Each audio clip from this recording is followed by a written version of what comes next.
This is the first time in the history of the Super Bowl that the game has ever been played in an open-air stadium in a northeastern state where the possibility of bad weather could potentially affect the game and the ability to put on the game.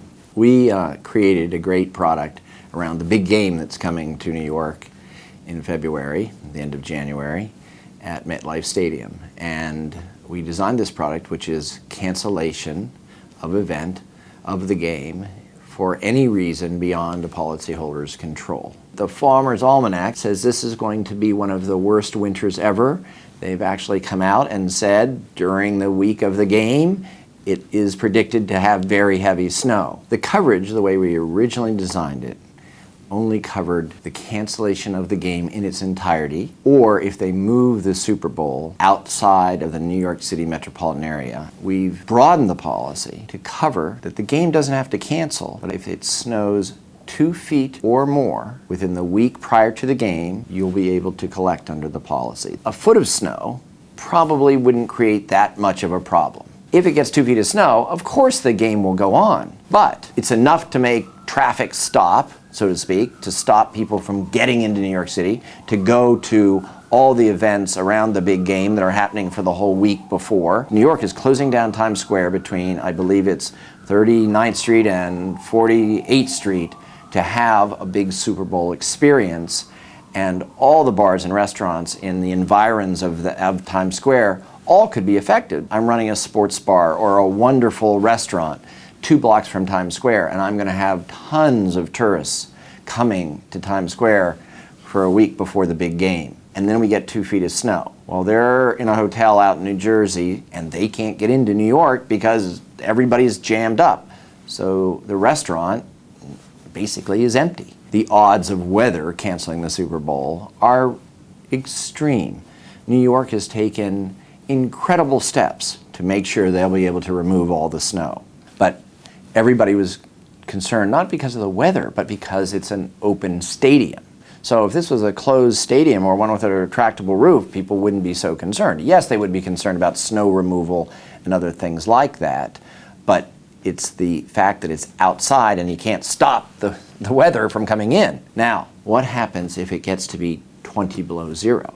That's another question. Now people say, oh, we play football in any type of weather, et cetera, et cetera.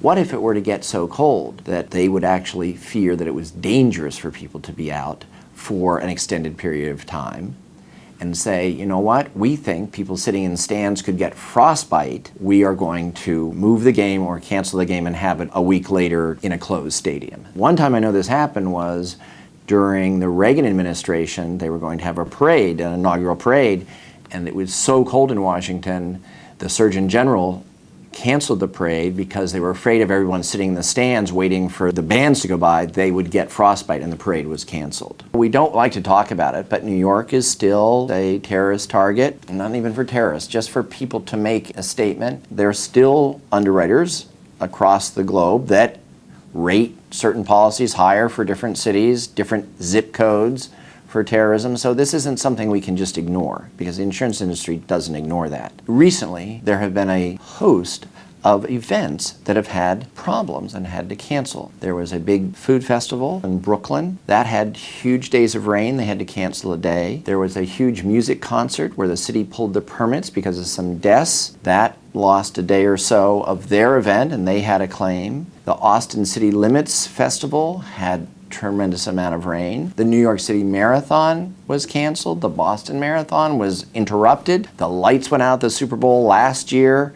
In Chicago, there was a huge tornado where they almost had to cancel the game. So things happen. So I think because of the world we live in and because of the weird weather patterns, call it global warming or what have you, people are more aware of Murphy's Law. And we all know that just things can go wrong.